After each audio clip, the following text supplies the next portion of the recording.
Aliens bragged about their elite hunters, then saw a human with bare hands. The Galactic Council's hunting exhibition was the most prestigious event in the known universe. Representatives from 1,000 worlds gathered on the neutral station of Nexus Prime to showcase their species' greatest predators.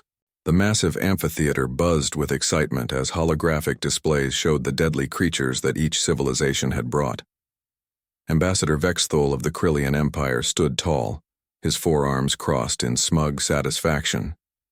Before him, a massive cage contained his pride and joy, a shadowstalker from the death world of Krilla Prime.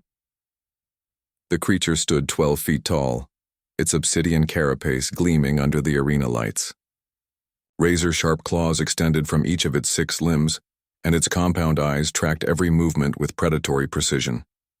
"Behold the apex predator of our homeworld," Vexthul announced to the gathered crowd.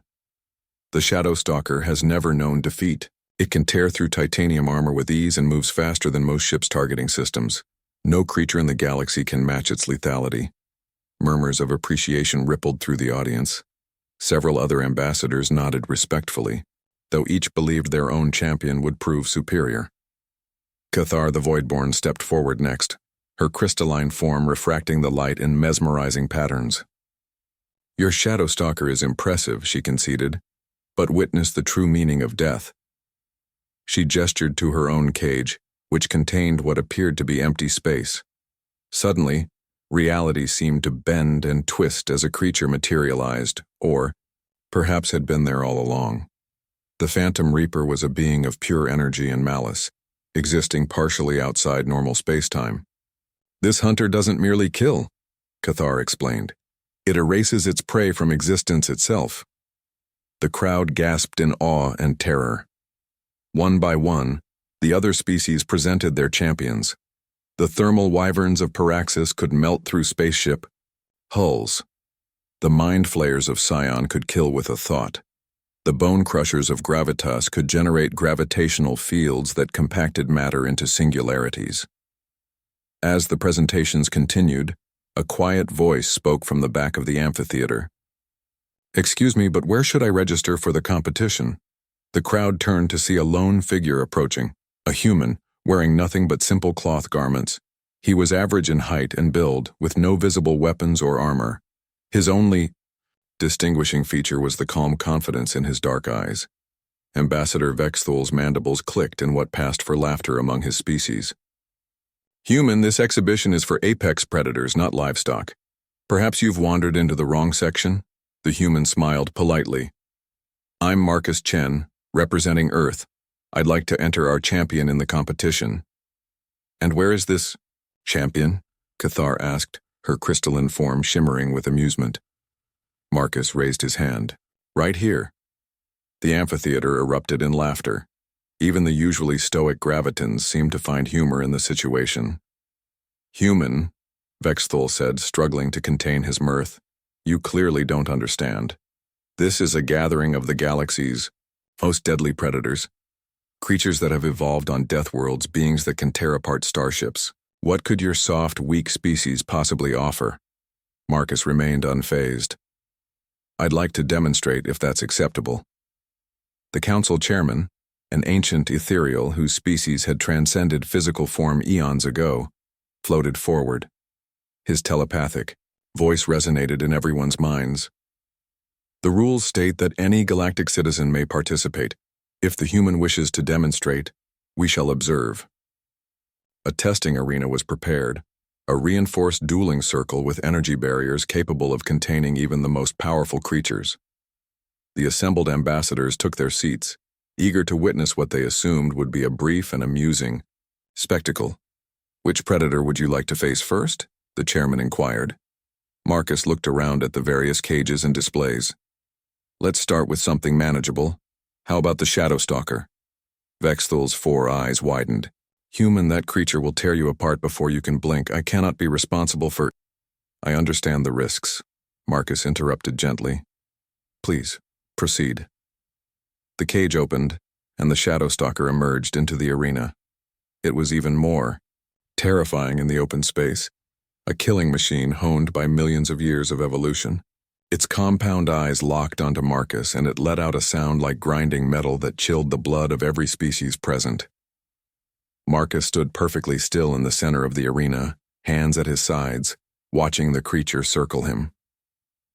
The Shadowstalker struck without warning, moving faster than most beings could track. Its claws, capable of shredding starship hulls, slashed through the space where Marcus had been standing, but he was no longer there. The human had moved with impossible fluidity, his body seeming to flow like water around the attack. As the creature's momentum carried it past, Marcus reached out and grasped one of its rear limbs.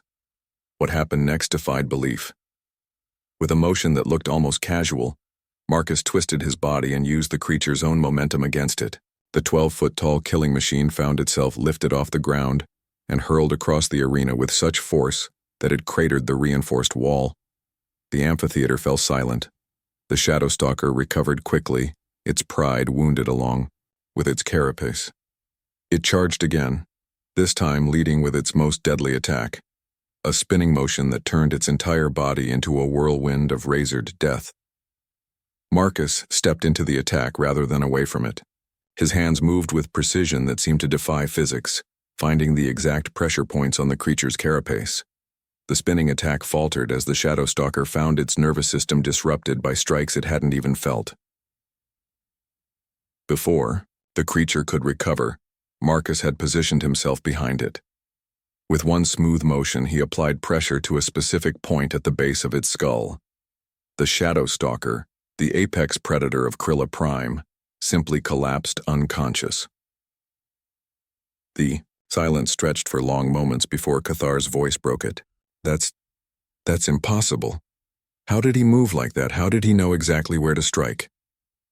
Marcus walked over to the unconscious predator and gently checked its vital signs. Satisfied that it was unharmed, he looked up at the stunned audience. "My species learned something your hunters never had to," he said quietly. "We didn't evolve with claws or fangs or armor or energy manipulation. We had to become smarter. We had to learn to read our enemies, to use their strengths against them, to find the weakness in every defense." He gestured to the Shadowstalker. "This creature is perfectly adapted for its environment, but adaptation can become limitation. It knows only one way to fight, with overwhelming force. It never learned to adapt to an opponent who refuses to play by its rules." Ambassador Vexthol descended into the arena, his forearms trembling. But the precision, the knowledge of exactly where to strike? How? Marcus smiled. "We've been hunting and being hunted by thousands of different predators for millions of years. We learned to read body language, to understand anatomy, to predict behavior. When you've faced everything from microscopic viruses to massive predators with nothing but your wits and bare hands, you develop certain skills." The chairman's telepathic voice resonated with newfound respect. "Would you be willing to demonstrate against other challengers?" Over the next hour, Marcus faced 7 more of the galaxy's most deadly predators. The Phantom Reaper found its energy form disrupted by strikes to quantum resonance points it didn't know it had. The Thermal Wyvern discovered that its own superheated breath could be redirected using atmospheric pressure techniques. The Mind Flayer learned that a human mind, trained in meditation and mental discipline, could resist psychic attacks while launching a physical counterattack. Each victory was achieved without weapons, without armor, without special technology, just knowledge, technique, and the kind of adaptability that could only come from a species that had clawed its way to the top of the food chain through pure intelligence and determination. As the exhibition concluded, the gathered ambassadors looked at Marcus with a mixture of awe and terror. They had come expecting to showcase their civilization's most deadly creations. Instead, they had witnessed something far more frightening, a predator that didn't rely on evolution's gifts, but on the unlimited potential of conscious thought and relentless adaptation. "Ladies, gentlemen, and distinguished beings," Marcus said, bowing respectfully to the crowd, "thank you for this opportunity. I hope this demonstration has been educational." As he walked toward the exit, the amphitheater remained silent. Each ambassador was contemplating the same uncomfortable truth. They had spent eons breeding and bioengineering the perfect killers, never realizing that the most dangerous predator in the galaxy was the one that had made itself.